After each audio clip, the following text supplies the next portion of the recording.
day, everybody. This is Sanjeev Mehra from Institute of Marine Engineers on the series iTalk. And today we have with us Mr. A.B. Dutta from Indian Ocean MOU from Goa. And the interview will be taken by Mr. Anjan Kumar Sahu. So, welcome Dutta Saab and Sahu Saab, the mic's to you. Thank you very much. Thank you, Sanjeev. Thank you very much for calling. Thank you, Sanjeev. Good afternoon, and we start now. Okay, Dutta, now to enlighten the audience, could you tell us which are the member countries of the Indian Ocean MOU? Yeah, as you know, the Indian Ocean is a wide area. You start with Australia, down under. After Australia, you can come up and you'll find Bangladesh, Myanmar, then Sri Lanka, then India. Then you go to the west part of the Indian Ocean, you'll find all African islands like Seychelles, Maldives, France, La Reunion, Madagascar. After that, you'll get East African part, Tanzania, Mozambique, Kenya, South Africa. Then you go a little further, you'll get Oman, Sudan. So we have 20 countries at this moment of time. Members of the Indian Ocean Memorandum of Understanding. We are having also Qatar, who has already agreed to become a member, but there are some technical issues with their government, so it is getting delayed. But right now we are having 20 countries, 20 member authorities under our secretariat. Thank you.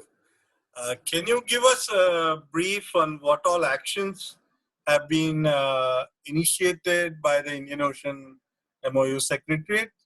And what is the reaction of other MOUs on such actions? See, if you recall, in the February end, 21st February, IMO came with one circular called 4204. 4204 is a very important number because all the circular related to COVID-19 has released under this number with some addendums. This 4204 initial circular was having a joint call action with WHO, World Health Organizations, and with a pledge to all the member states of the world of shipping, with the request to take appropriate actions so that the shipping does not stall for a moment and take care of the health issues of the seafarers, crew members, and other issues, other certificates, etc. And slowly, immediately after that circular was issued by IMO, we also took proactive action. We have lined up with Tokyo MOU and Paris MOU, and we have also circulated that fleet circular of IMO to our member authorities to take a call on that, to address that circular properly so that shipping activities in Indian Ocean MOU also keep going on. So on that basis, Indian Ocean MOU issued one press release. You can see our website, it is easily available on our port's website.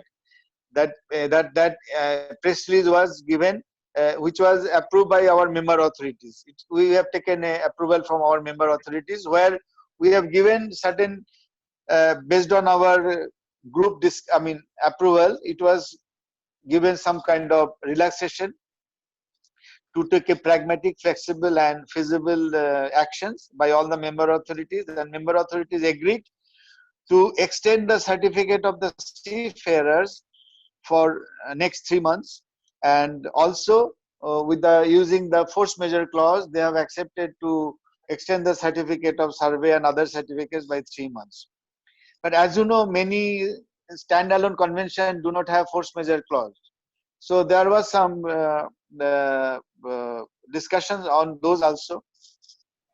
And then IMO came out with many more addendum with the same 4204 circular, 1, 2, 3, 4, like that. And addendum 6, if you see, they have come out with a very, very good intention, and where they have wholeheartedly requested all the countries, their governments around the world, with the request that ships and port need to remain fully operational in order to maintain complete functionality of the supply chains. Government and their relevant national authorities should therefore engage with appropriate stakeholders within their national shipping and port sectors to discuss arrangements for the continued facilitation of international maritime trade, including port, hinterland connections. And they have given 3 steps. One is measure to facilitate crew change in ports. They have given a measure to facilitate port and related operation. And they have also given a measures to ensure health protection in ports, like that. And with this addendum 6, many countries came forward, and with full support, they have extended their certificates of seafarers, certificate of ships, survey and other issues by further extension. But one thing was sure, they have specifically mentioned that MARPOL, anything which is not accepted by the environment protection policy cannot be accepted, and so safety of the vessel, safety of the seafarers and health issues have to be protected fully. But relaxation can be given based on pragmatic, feasible and flexible measures, and thinking that this is an unprecedented situation because pandemics already announced by WHO after this. So they have taken this kind of action by IMO, and immediately we also circulated same thing to our member authorities. And some of the member authorities actually was waiting for some kind of guidelines, specific guidelines from the IMO.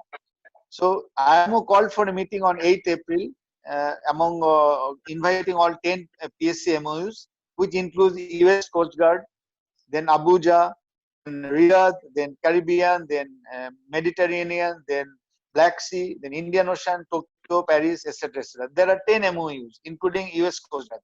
And there was a healthy meeting on 8th April, almost 2.5 hours. 42 participants were there, including IMO Secretary General, then all directors, MSC director, MEPC director, technical committee director, all the directors. In fact, it was a very long, prolonged meeting we had done. And all the MOUs were the same opinion that there is a need of specific guideline for the purpose of survey and certification. But IMO stated that because of the technical assistance, is not at this moment possible for them to have a meeting with all member authorities, all their members. They are having almost 200 members, 170 members, then NGOs, then IGOs, etc. So they are having a council meeting through video conference, and they have given some kind of assurance that something is going to come back. But at this moment, they have given authority to each and every member state to take a call, and PSCs with a request to support all the member authorities and cooperate with the IMO and the member authorities for further actions. Thank you very much for enlightening us on your video conference with the IMO Secretary General on the 8th of April. Now, one of the basic problems that shipping industry is facing in a country like India, I have a question on that. Though shipping is considered an essential service, and as per Addendum 6, you said that every country would wholeheartedly support.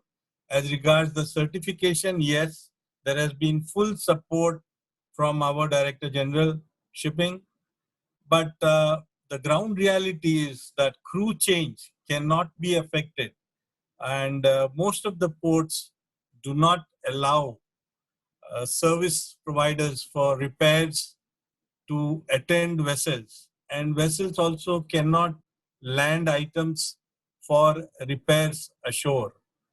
Now, in a scenario like this, is the Indian Ocean MOU doing something to facilitate these things like the crew change and ship services? See, as I said earlier, that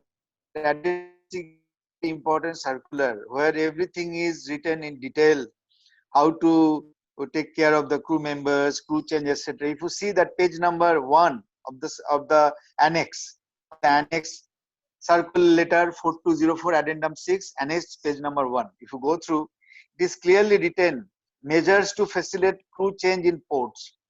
Government and relevant national authorities are recommended to, I'm going by bullets, okay?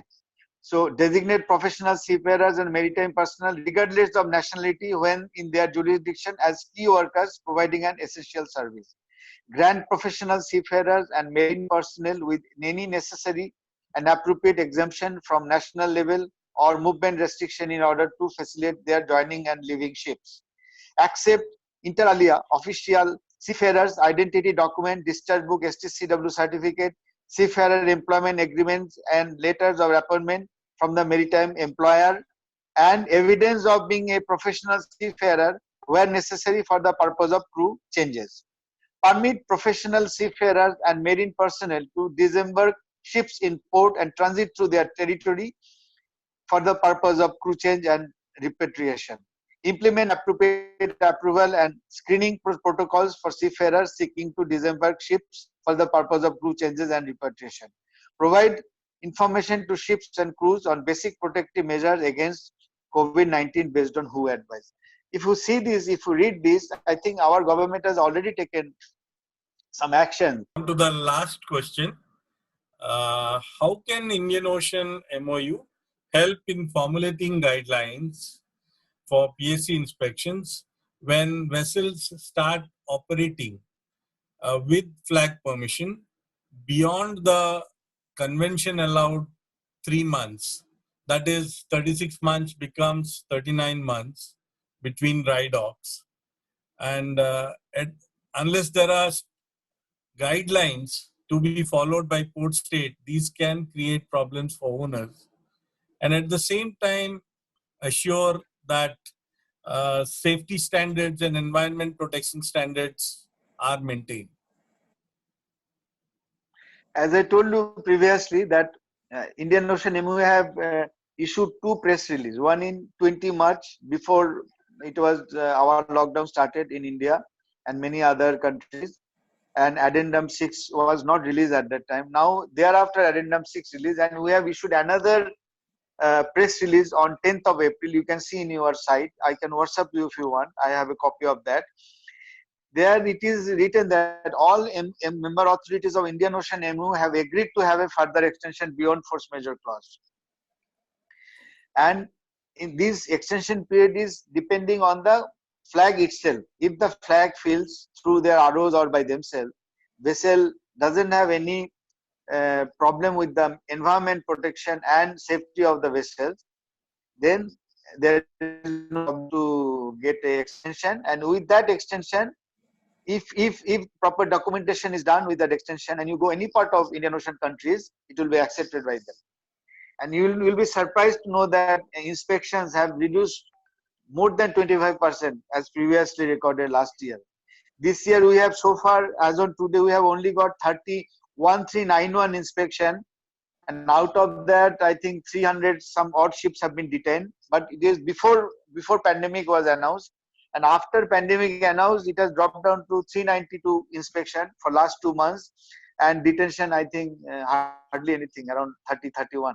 So there is a drastic change of inspection because no countries are neither taking risks for their PSCOs, nor they want to disturb the vessels supply chain moving.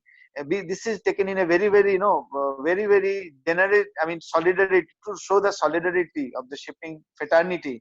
All countries have taken some kind of measures to ensure that we all voyage together. Voyage together is a slogan given by Secretary General IMO. So we should voyage together in future days of shipping. We should look forward what good come out of this. And this is the unprecedented situation, crisis, where we should give our hand to each other. So that is the decision has been taken, and Indian MOU is already put up that press release. That press release says that anything, you have a documents, proper certificate issued by your flag or through RO, it will be accepted by any part of the Indian Ocean Secretariat. If anything happens beyond that, you will let me know. We'll take care of this. Thank you very much for all the information that you have given. And that is all. Thank you. Thank you, Dutta Saab. Thank you very much. Thank you, Sahu Saab. Thank you for a good Thank you very insight much, on Sanjeev, for Indian calling. Ocean MOU. And thank you, Sanjeev. Thank you very much.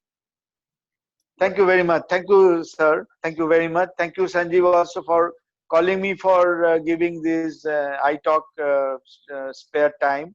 I'm very happy, and in future, if you need any information, I'll be very glad to share with you all. Thank you very much. Thank you, sir. Have a good day. Thank you. And Bye-bye. safe and secured life.